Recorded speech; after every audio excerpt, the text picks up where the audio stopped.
To put it simply, air transportation is important. To put it precisely, air transportation is the muscle behind the striking force of our air arm. Constant improvements in engine design help the fist strike harder and harder, and constant improvements in engine design for the supporting muscle, air transportation, are no less important. The engine designer's objective is power for progress, an unending search for the best, most efficient power for flight, a continuing study of factors like speed, weight, shaft horsepower, aerodynamic drag, and operating costs. This is the engine designer's constant challenge. For instance, the reciprocating engine is today's most efficient and most complex. The turbojet engine is today's most powerful and most simple in basic power section design. Somewhere in between lies a new kind of power for flight, an engine with the inherent power section simplicity of the turbojet, but providing also the high thrust efficiency of propeller power. And here is the engine designer's solution to the problem. A new kind of power for flight, the turboprop engine. More power and speed, less weight and aerodynamic drag, lower fuel costs. Here is power for progress for many types of aircraft. For greater speed, increased payload, shorter takeoff and landing runs, high rate of climb, and most economical overall operation at all altitudes. A turboprop, like a turbojet, is a gas turbine engine. Air is compressed and delivered to the combustion section. There, fuel is added, and the mixture is burned. The expanding gases release tremendous amounts of energy. In a turbojet, a turbine absorbs only the amount of energy necessary to operate the compressor and engine accessories. The remaining energy becomes jet thrust by reaction from ejection of the exhaust gas at high temperatures and high velocity. In a turboprop, the turbine is designed to absorb maximum energy from the expanding gases. This energy is converted to shaft horsepower and used to drive a propeller through a reduction gearbox, as well as the compressor and engine accessories. About 10% of the turboprop engine's propulsive force is jet thrust, but all the rest, the main propulsive force, comes from the propeller. The turboprop engine has many advantages over the compound reciprocating engine of comparable power. First, it has less than 1/3 the cross-sectional area, and therefore less aerodynamic drag. Second, in terms of power to weight, the turboprop holds a 2.5 to 1 advantage. The compound reciprocating engine delivers about 1 horsepower per pound of weight. The current turboprop delivers 2.5 horsepower per pound of weight, and this engine has ample room for power growth. Third, the two engines are roughly comparable in the use of pounds of fuel per horsepower per hour, even today. But whereas the reciprocating engine requires high-octane gasoline, the turboprop, like the turbojet, can operate on any good turbine fuel, which not only costs less, but is in far greater supply. Moreover, the engine's lower weight permits carrying more fuel load for greater range, or more cargo for a bigger payload, further simplifying logistics. Fourth, in terms of maintenance man-hour requirements, the turboprop offers considerable savings. There is far less time required for routine check work and minor overhaul on the engine itself, and less work is required on the airframe because of reduced vibration. Fifth, the simpler design of the turboprop results in more horsepower per dollar expended in manufacture. The difference in cost is almost the equivalent of 1 spare turboprop for every 4. These then are some of the advantages of the turboprop engine, advantages which mean progress in aircraft power for air transportation. Let's see how this new kind of power has already reached practical availability.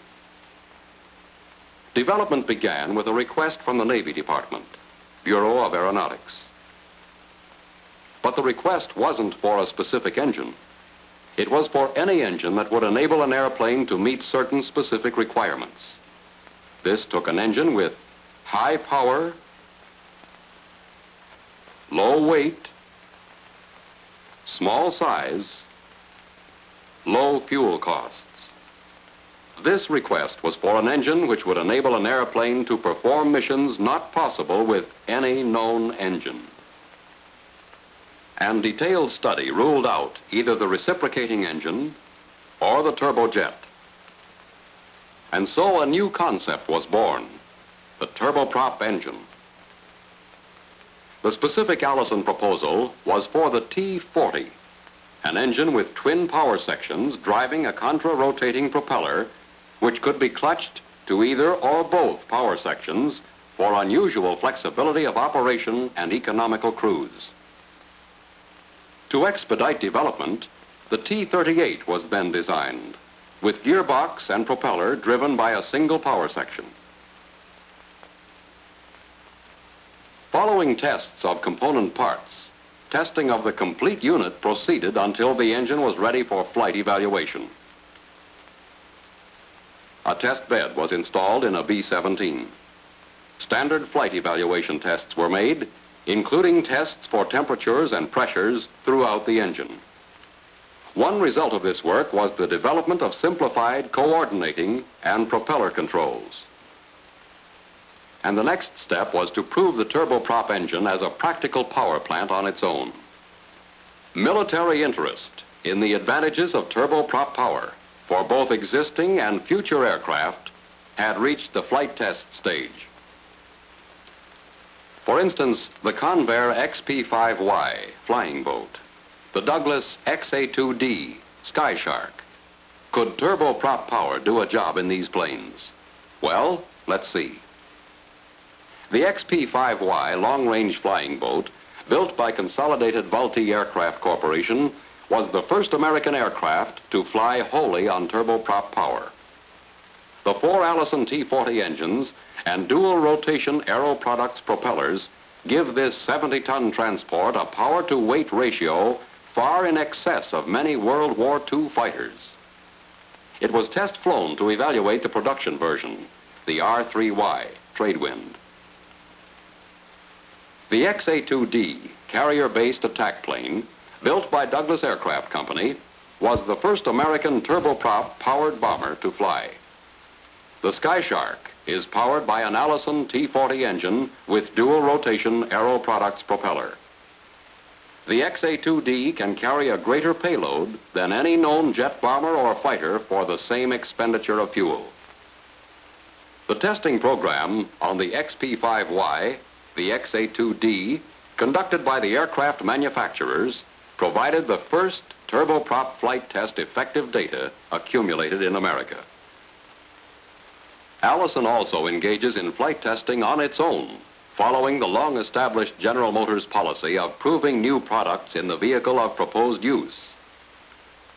In 1950, Allison purchased a standard Convair 240 for test purposes. One T-38 model turboprop was installed in each nacelle by Convair, and this became the Allison turboliner. Because of landing gear design and other practical considerations, the standard nacelles were used. You can easily imagine how much smaller the nacelles would be in size and cross-sectional area if designed for an optimum turboprop engine installation. Ground running began in November 1950. 3 months of vibration and stress analysis uncovered no adverse vibrational characteristics in the engine, propeller, or nacelle. Early flight tests, coordinated with the ground running program, began in December. Flight information accumulated during hundreds of operating hours to date has resulted in further proof of the advantages of the turboprop engine and provided valuable information leading to still further improvements in engine design. Remember that in the early phases of its development, the advantages of the turboprop engine were largely demonstrated by the T-38 and the T-40. Now let's look at the T-56, an advanced model sponsored by the United States Air Force. Progress in design has resulted in more power, higher possible flight speeds, and improvement in fuel consumption. Let's consider in some detail the specifications and characteristics of this representative turboprop engine. Weight is 1,550 pounds maximum. Total length is 145 inches. Width, 27 inches. Height, 39 inches, or 34 inches with the gearbox offset down. This choice of gearbox position, up or down, gives further flexibility to the designer in location of the power plants and centerline of propeller thrust. As a further option for the designer, accessories may be top or bottom mounted on the power section. A constant speed engine in flight, the T-56 is rated at 13,820 RPM through all operating phases. And here are its power ratings. First, takeoff power at sea level static conditions. Propeller shaft horsepower, 3,507. Jet thrust, 608 pounds, making equivalent shaft horsepower, 3,750. Specific fuel consumption is 0.546 pounds per hour per equivalent horsepower at takeoff. Second, normal cruise power at 30,000 feet and 300 knots. Propeller shaft horsepower, 1,750. Jet thrust, 125 pounds, making equivalent shaft horsepower, 1,875. Specific fuel consumption is 0.450 pounds per hour per equivalent horsepower at this operating condition. The 14-stage all-steel axial flow compressor handles more than 30 pounds of air per second at a compression ratio of more than 9:1. The combustion assembly consists of 6 inner burners within a steel outer shell. Individual fuel nozzles feed each inner burner. Once started, burning is continuous. Most of the energy from the hot gas is absorbed by the 4-stage turbine. The remaining energy results in thrust as the gas is ejected. The power section drives the integrally mounted reduction gear assembly through an extension shaft. In a 2-phase step-down, the reduction gear assembly reduces power section speed to optimum propeller shaft speed in a ratio of 12.5:1, from 13,820 RPM down to 1,106 RPM. At the point of connection between gearbox and extension shaft, a safety coupling is provided. It automatically separates gearbox and power section if ever a negative torque of predetermined magnitude should be transmitted through the propeller. The safety coupling automatically re-engages when the gearbox speed matches that of the power section. The pilot has to move nothing but the power lever to change the power setting for a particular operating condition. Power adjustments are made through the engine coordinating control, which automatically coordinates fuel flow and propeller blade angle. The engine fuel system features a dual fuel pump arrangement. If the operating pump should fail, the bypassing second pump automatically overrides to provide the necessary fuel supply. Now let's consider what all these advantages of the turboprop engine mean in terms of operational characteristics. For instance, operational simplicity. The piston engine pilot has many operating controls to keep in manual coordination for every phase of operation, from starting to landing. The turboprop pilot has but one operating control, the power lever. A mechanical electrical coordinating control mounted on the engine automatically provides for all requirements of ground and flight operation. The pilot, in turn, is automatically provided with a full range of thrust selection, from 0 to maximum positive, and from 0 to maximum negative. We shall see how useful this is in a moment. Here's another operational characteristic. In flight, the Allison turboprop is a constant speed engine, while in ground operation, engine speed is variable. And starting is simplicity itself. After the normal presettings are made, the pilot simply selects Start with the power lever, then pushes the start switch. Now a self-contained starting unit takes over. In a matter of seconds, the engine fires up and stabilizes at ground idle RPM. At this operating condition, the propeller is delivering zero thrust. The extremely useful range of thrust selections soon becomes evident. Complete control of the airplane is achieved through smooth, continuous changes in thrust values, from positive to negative. For instance, takeoff runs in the Allison turboliner have measured out to less than 2,000 feet. Rate of climb is 2,500 feet per minute at an indicated airspeed of 220 miles per hour. Instantaneous availability of full thrust is especially important in go-arounds. With the constant speed turboprop engine, full takeoff power is immediately available for emergencies. During letdown, coordinated control between the fuel regulator and propeller permits a steep angle of descent. As the power lever is retarded, the coordinated effect of reduced fuel flow with the propeller governing to maintain 100% RPM sets a high engine speed and flat blade angle, which produces the desired braking effect on the airplane. Immediately after touchdown, moving the throttle back to the start position sets the propeller to minimum torque blade angle, markedly increasing the drag effect. Now, to further shorten the landing run, the pilot selects reverse thrust. Up to 80% of takeoff power is available in the reverse regime. These are some of the primary operational characteristics of turboprop power. The T-56 turboprop engine, then, with its advanced design, power rating, and operational characteristics, is the key to the future for military and civilian air transportation.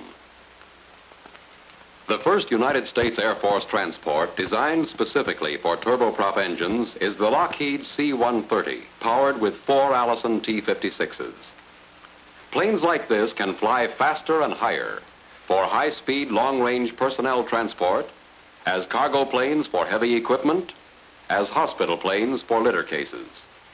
And thanks to shorter takeoff and landing runs, they can operate in unimproved forward areas.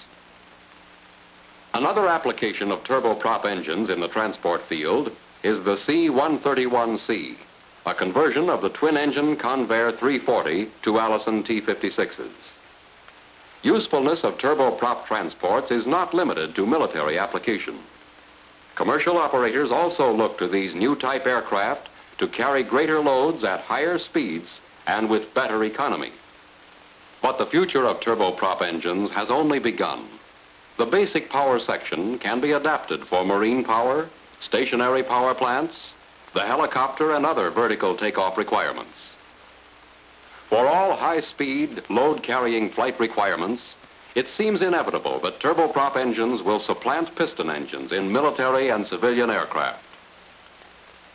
The Allison turboprop engine, simple, compact, and powerful, opens new horizons of power, efficiency, and performance. It's today's power, today's new power for flight.